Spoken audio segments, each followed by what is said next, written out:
Kembali bersama Sapa Indonesia Malam, Saudara. Ketua Umum Partai Demokrasi Indonesia Perjuangan, Megawati Soekarnoputri, kembali menunjuk Hasto Kristianto menjabat sebagai Sekjen Partai untuk periode 2025-2030. Menurut Wakil Sekjen PDI Perjuangan, Adian Apitupulu, Ketua Umum punya hak penuh menunjuk sekjennya. Ia mengaku seluruh kader partai tidak mengetahui sebelumnya.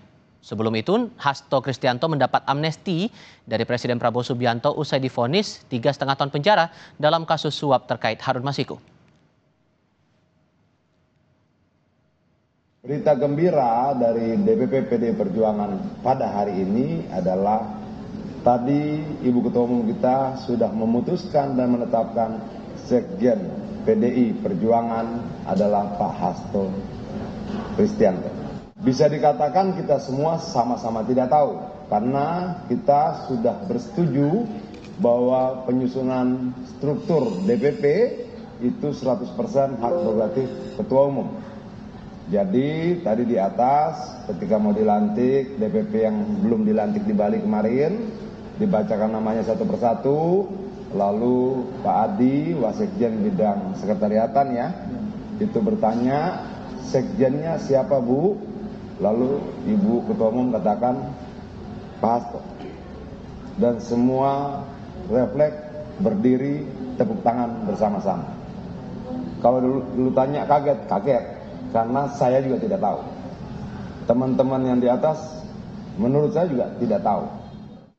Kita coba kupas cerita di balik kembali ditunjuknya Hasto Kristianto sebagai Sekjen PDI Perjuangan lewat diskusi kami yang saat ini sudah bergabung lewat sambungan dalam jaringan dengan politisi PDI Perjuangan Ansy Lema. Bung Ansy, dengan Tifal, apa kabar? Sepertinya audio masih tertutup, boleh dibuka dulu audionya Bang, sorry. Selamat malam, Tifal. Kabar Oke, terdengar sekarang. Terima kasih sudah bergabung bersama kami. Jadi sebentar, walaupun kemudian ini hak sepenuhnya dipegang oleh Bu Mega untuk menunjuk sekjennya, tapi sebetulnya dari akar rumput, dari para kader berharapnya Pak Hasto lagi untuk jadi sekjen atau ada nama lain sebetulnya?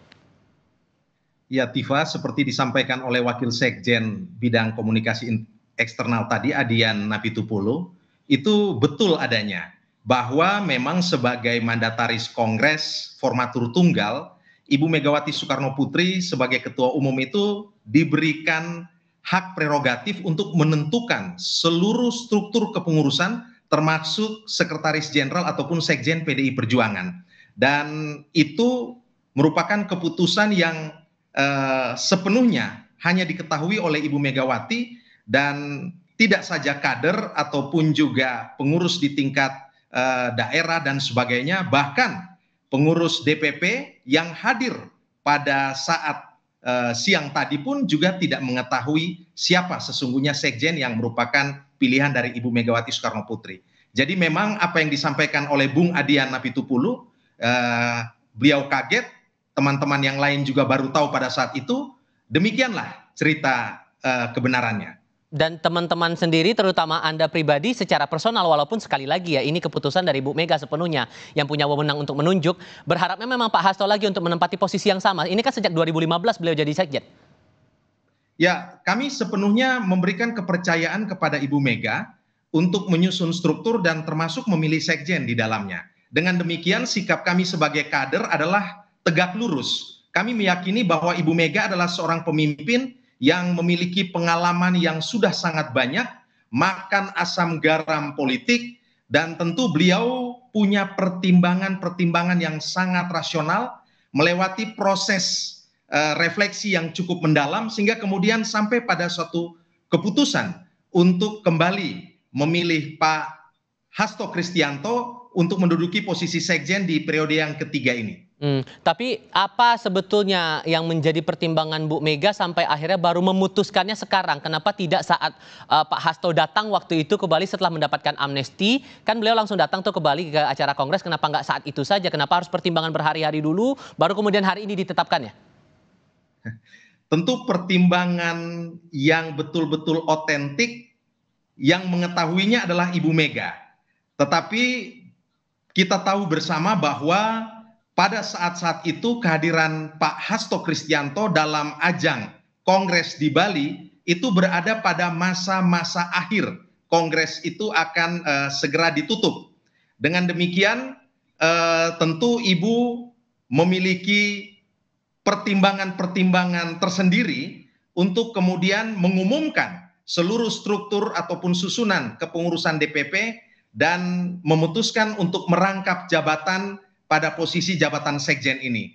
Tentu Ibu membutuhkan waktu untuk berpikir, untuk mempertimbangkan dari berbagai aspek, sehingga kemudian ketika diputuskan itu menjadi sebuah keputusan yang sudah final, telah melewati berbagai aspek pertimbangan rasional dan lain sebagainya. Oke, struktur sudah, ya saya katakan sudah lengkap lah untuk kondisi sekarang setelah Kongres.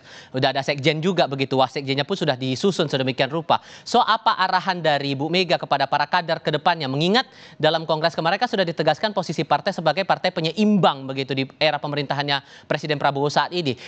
Arahnya tuh mau partai penyimbang ini mau dibawa kemana sebetulnya? Sudahkah ada arahan khusus di situ? Ya, posisi politik dan sikap politik PDI Perjuangan sudah secara tegas, lugas, terang benderang dan eksplisit disampaikan oleh Ibu Mega dalam forum tertinggi di PDI Perjuangan, yaitu Kongres ke-6 di Bali kemarin.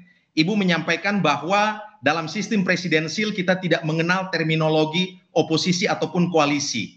Dan kita mengambil sikap sebagai partai penyeimbang. Apa itu partai penyeimbang? Partai penyeimbang itu adalah partai yang berada di luar kekuasaan pemerintahan, tetapi akan bersikap proporsional jika kebijakan dan juga program-program pemerintah itu sejalan dengan Pancasila, konstitusi, dan berorientasi untuk kesejahteraan dan keadilan masyarakat. Tentu PDI Perjuangan akan sepenuhnya memberikan dukungan kepada pemerintah yang dipimpin oleh Presiden Prabowo ini. Namun jika sebaliknya dianggap bahwa kebijakan-kebijakan itu tidak berorientasi pada kemaslahatan rakyat banyak, maka kemudian PDI Perjuangan akan bersuara lantang memberikan kritik-kritik konstruktif.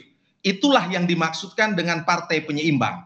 Dan selain menjalankan peran sebagai partai penyeimbang yang didasari oleh partai ideologi dan partai pelopor, PDI Perjuangan juga hari-hari ini juga punya orientasi untuk melakukan konsolidasi internal, merapatkan barisan untuk kemudian lebih guyup, siap untuk memainkan peran-peran politik dalam berbagai level, mulai dari pusat, provinsi, hingga pada tingkat kota dan kabupaten. Oke, Bung Ansi Lema, terima kasih banyak sudah berbagi informasi dan pandangannya bersama kami kali ini. Sehat selalu ya, Bung. Selamat malam.